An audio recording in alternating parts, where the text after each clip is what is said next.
Five-star corner Jason Marshall Jr. has committed to Florida, and that's got some wild implications. And all that's coming up after the bumper. Don't be cornering me. Hold up. Time. You gotta help me with that corner shit. What's up, kinfolk? It's RJ Young. I am not on a step mill. Consider hitting the like and subscribe button because I upload a video every single day. It's always college football related, sports related. We have a good time. Today, we need to talk about Jason Marshall Jr., who has committed to the University of Florida. Dan Mullen's class gets its crown jewel, jumping from number 12 in the rankings to number 9 in the rankings. And my goodness, we're talking about 6'2", 180 pounds, number 29 in the 247 sports composite, number 26 in the top 247. Marshall looks the part. He was really supposed to go to Miami, what many people thought, right? 91% of crystal ball said Miami and Manny Diaz. And then he pulls the trigger on Sunday, which leads us into a conversation about what Corey Collier might do on Monday when he's expected to announce. But the evaluation for one Jason Marshall Jr. goes like this. Xavier Rhodes with the second round projection. Andrew Ivins coming in at a Miami Insider.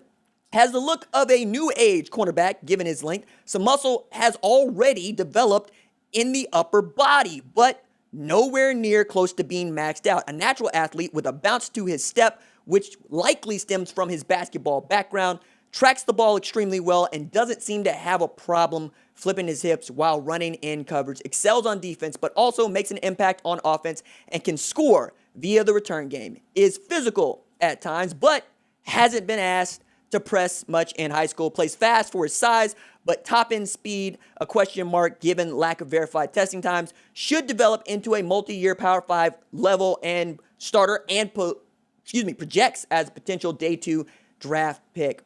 Also, varsity basketball, All-American on the second team, according to Max Preps, and coming out of Miami Palmetto, one of the best players in the country. He's coming right before Corey Collier. Perhaps now there are many people that believe that Collier could join this Florida class, which would, again, continue its ascent up into the top 10. That means that there are 4 SEC teams in the top 10, and that does not include Georgia yet.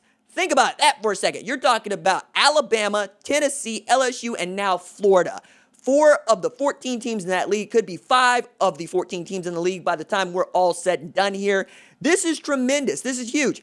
I also think that this is speaking well as to what they're selling up there at Gainesville, because you lose C.J. Henderson in the first round of the NFL draft, and there's already questions about how you're going to replace him. And yet Florida is continuing to build and build and build. The guys that Dan Mullen should be winning are the guys that he is winning. Now, with an Orange Bowl in his back pocket and an opportunity to really compete for an SEC championship game in a very, very interesting SEC schedule, Florida gets Texas A&M. That's going to be a big game on the schedule. You also get to see what it looks like for him to probably get into his magic year, in which we're going to have the world's largest cocktail party in Jacksonville. So you get Georgia versus Florida. You get Kyle Trask versus store-brand Cam Newton, a.k.a. Jamie Newman and or JT Daniels, one of the deepest backfields in all of college football at Georgia, starting with Zamir White, ending with Daijun Edwards. In between there, you got James Cook, you got Kenny McIntosh, you got Kendall Milton. And then on the other side, you have a Florida team that feels like this is the moment now, because one of the things that's always going to ruin some Florida players is that they never beat Georgia in their time there. And in that time, one Jake Fromm is owning Florida in that rivalry. And yet, if Florida wants to compete, it's got to get past Georgia to get to the SEC championship game in a year in which we know, once again, the winner and possibly the loser of the SEC championship game can get into a college football playoff. This is not a small thing, and it's something I think we should all be really paying attention to as they continue to build on what is an outstanding class of players, again, led now by one Jason Marshall coming out of Miami Palmetto. Now, another thing that I want to get across here about Jason Marshall coming out of Miami Palmetto is that this is ridiculous, right? The 2021 recruiting class now sits at 24 members to date, and Marshall is now the crown jewel of the class. Prospects committed to Florida's 2021 recruiting cycle include guys out of Fort Lauderdale and St. Thomas Aquinas.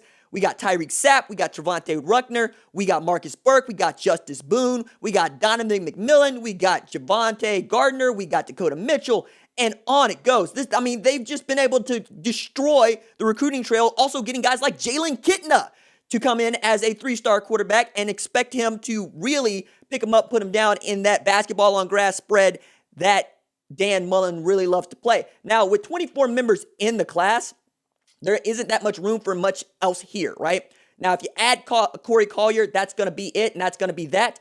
But for Florida and Tennessee to have put together these double-digit classes into the 20s is no small task. Now, holding on to them until early signing day, provided we still get an early signing day, is something else entirely. Because when you're looking through this class, there's lots of guys in here that other SEC teams are going to try to go get. Among them, Dejon Reynolds coming out, a wide receiver that I know Oklahoma really wanted, coming out of Loganville, Georgia. I also understand that there are guys in this class that, quite honestly, I never thought would be going to Florida, like Dakota Mitchell out of Winter Gardens. One, Danny Stutzman knows all about that cat.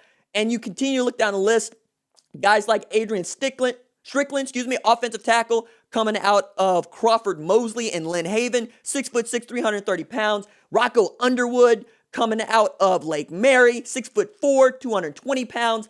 You have lots of tools here. You have lots to work with here. I think one of the guys that's underrated in this class might be DeJuan Black, who is an outside linebacker, 6'4", 230 pounds, give or take, coming out of Mississippi Gulf Coast Community College. When he gets there, he ought to be able to play right away. He'll flash at that Jonathan Grenard, that Zabari Zuniga spot. You'll see him all over the field. You'll see him in all kinds of situations. And with Todd Grantham calling the defense, you know that they're going to blitz early. They're going to blitz often. They're probably going to blitz like 7 times in a row, whether or not Florida fans like it. We'll see. And sometimes you're going to feast. Sometimes you're going to get beat, but it's going to be a lot of fun.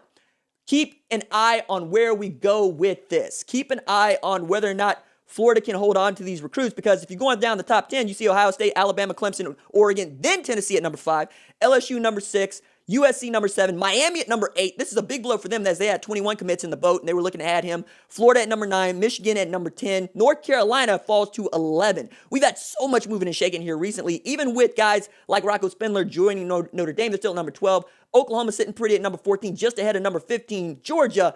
But it's that average player ranking that I need you to start paying attention to now more than ever as we get into classes having 18, 19, 20 commits. For instance, Georgia at number 15 has an average player rating of 93.46. That's ridiculous. That's really good. That could end up as a number 5 class in the country. For perspective here, we're looking at Michigan at number 10 at 89.37. And then at the top, we're looking at Ohio State with 94.94. We're looking at Alabama at 94.48. We're looking at Clemson at 94.16. And then you got to go back down to LSU at number 6 to get to 93.46. So getting above that 92 into the 93 range is where I expect the top 5 classes to end. And Texas has an opportunity to get there, but they're going to have to pick up some ground here. 90.09 is what they're looking at. Oklahoma's actually ahead of them in player ranking, or player average ranking, 91.40. And once we get past Georgia, we kind of fall off of a cliff there into the 80s. Auburn's going to have an opportunity sitting at 90.10. Florida State's got some work to do. But after that, we know who the top 10 are going to be or look like they're going to be. And we know that Oklahoma's got an opportunity to get there. But right now, Florida's going to try to hold on to that number 9 spot. I don't necessarily see them going up any farther than that unless they get Collier. They get Collier, probably go to 8, maybe 7, and that's probably where they will live. But if they win an SEC championship game, expect that 2022 class to be that much better. All right, that's it for me. Deuces.